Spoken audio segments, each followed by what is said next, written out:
What is up, awesome people? And welcome back to Wi-Fi Wednesday Shenanigans! Alright, in tonight's episode, we are doing what was supposed to be a PU battle up against some person called Bethany.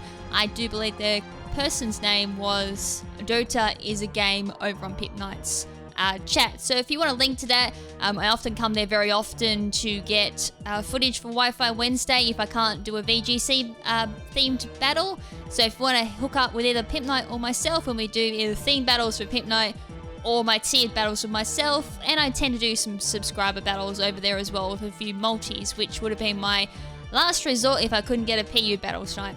So anyways, for tonight, this is a team I've been promising now for I think a couple of weeks. I did use this team up against Pip Knight for a live stream, however that didn't go quite as planned. So here we are again, I'm trying it with the team once again, so hopefully tonight everything goes smoothly. Didn't go quite as smoothly as I hoped it would, but anyways, this is pretty much what goes down. So anyways, I'm going to lead with my Meow Stick. It's very similar to the Rain Dance team that I had a couple of weeks ago. So very similar in sets, just a couple of differences. So anyways, my opponent leads with a Gorgie, so I'm like, this is very interesting. Most likely Leash Seed or something like that coming my way. I was honestly expecting Toxic coming away, so I came into Tangler. The other one that would have been coming my way would have been Leech Seed. So Tangler was probably the best swap in, just going along the lines of a standard Gorgie set. So anyways, that didn't turn out, so we went for Dark Pulse, which is very interesting. I don't know why they didn't go for Shadow Ball. I got up the Sunny Day there as well. This is a special attacking Chlorophyll, max special attack, max health, I think, Tangler. Alright, so I've got the Trick or Treat on me, so I'm Grass Ghost at the moment, so Dark Pulse is going to do quite a lot to me, and unfortunately Sludge Bomb is a 3-hit KO, so I honestly thought it'd be a little bit more, so I'm assuming this Gorgeist has max health, and unfortunately Tangler's special attack isn't exactly what you call the greatest either. So Shadow Sneak isn't going to do very much there to Tangler since Everlight and its natural defensive bulk does save it there.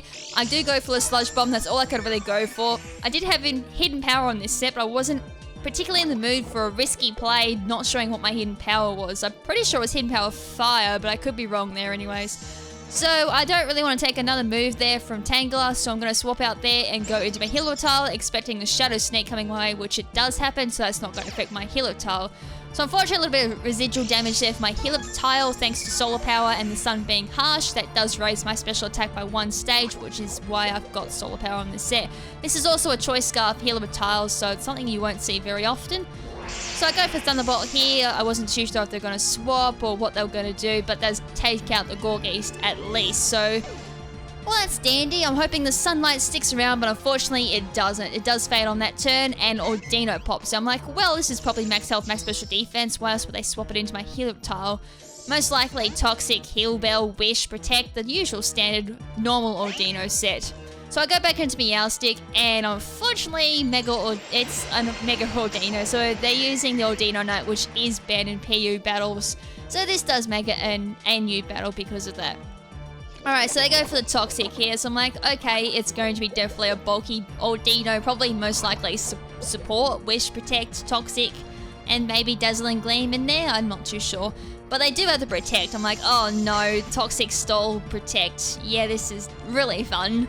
Alright, so I go for the Toxic there, so he obviously protected it, so Toxic doesn't go off that turn. So I was actually expecting them to swap into something that would take the Toxic, since I did reveal I had Toxic. So they do stay in, which was very interesting, because Toxic does ruin this Ordino, unless it is carrying Heal Bell, which most Ordino run.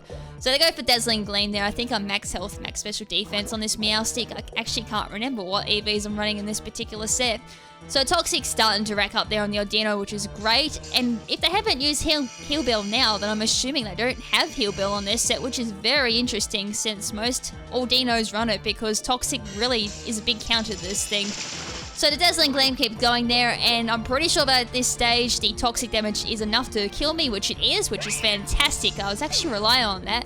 I actually made a few plays here. I was starting to think ahead and start predicting the future a little bit, which was what you really need to do in a lot of Wi-Fi battles to be really good at Wi-Fi battles. So as I send back in my Tangler, as I said, this is my special attack, Modest, Tangler, Chlorophyll, and unfortunately even with that, thanks to its non-stab Sludge Bomb and Mega Ordino's great bulk as well, it just shrugs that off. It's like, damn, that thing's so bulky. That's why I hate seeing it in NU is just so damn tanky. And it's quite sweepy too with Carmine too. Anyways, I go for the Swordsbuck here. This is my choice banded chlorophyll Swordsbuck. And I go for the Protect there. I'm predicting I'd go for the Jump Kick, which I don't know why, because it is only neutral and double edge does way more. And I would have got residual damage there if they didn't go for the Protect. So I can't understand the logic there. But anyways, Ordino goes down finally. That's a good threat out the way. So I go into Dragonair, I'm like, extreme speed or something coming away, but nope. Double edge going straight Dragonair's way. That's going to take it down into the high reds. And a little bit of recall damage there to my Swordsbuck, and it's carrying Ice Beam. So I'm like, well, I don't think this is going to do too much, which it kind of doesn't, given that it is Ice Beam. So I'm assuming it's max health, max defense, Dragonair with Everlight, and the Dragonair does go down. So I'm like, this is cool. This is probably going to be Swordsbuck Carnage, unless something can live in double edge. So I go into Plus Source. I'm not too sure if this was Choice Scarfed or it was just max speed or something, expecting to outspeed the Swordsbuck, but because of Chlorophyll, I've got, I think, around 400 speed at the moment. So I'm like, there's not too much to outspeed Swordsbuck unless it's like a Jolly Choice Scarf something, which is quite redundant in some terms. Anyways, I send in the Floater and I go straight for the double edge here. I'm like, this should be a one-hit KO unless it's max health, max defense. I think that's been the only exception to this thing, or I get very unlucky and get minimum damage. As I said, I'm not really too sure. It could be a two-hit KO, even with max health, max special defense, Everlight. I think I might have to double-check that.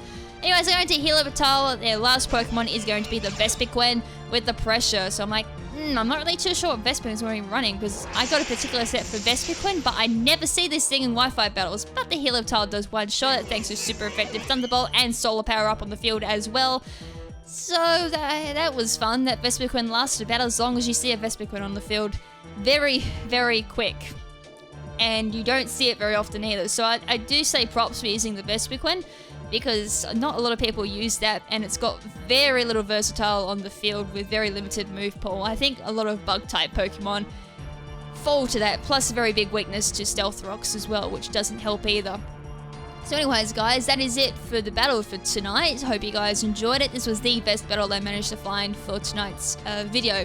Anyways, before I go, I got one little quick update. This weekend on Saturday or Sunday, depending on your time zone, me and Pint and I are hosting a battle live stream. We're trying to make this once a month thing with Jiggy, so you guys can come along and battle us over on Pint Knight's channel. So we kind of go out and ask for multiple tiers. I think last time I did a battle live stream last month, I think I did most tiers. I think I did everything but LC and NU actually. So that was really fun. I do get a few battles out of it. Gives me a chance to verse you guys as well. And hopefully I get a bit of a stockpile of decent battles as well. And that's pretty much all that I really have to ramble on about. Also, just for those who are curious about playing PU battles, it's just a quick reminder though that Ordino Knight is banned and a lot of other Megastones as well. So that's just for future references. Also, Drought and Drizzle are banned as well. I think I've gone up against a lot of people in PU and they seem to bring these Pokemon and abilities. Oh yeah, and Shadow Tag's banned too, I forgot about that. Bring these abilities and actually don't realize that they are banned in those particular tiers. But I thought I might just bring that up there. That's actually going to be a topic for another video for down the track, but as I said, I'll leave it for now. Anyways, guys, that is it for this video. And until next time, this is Lady KrimZen saying ciao for now, but not forever. Ciao!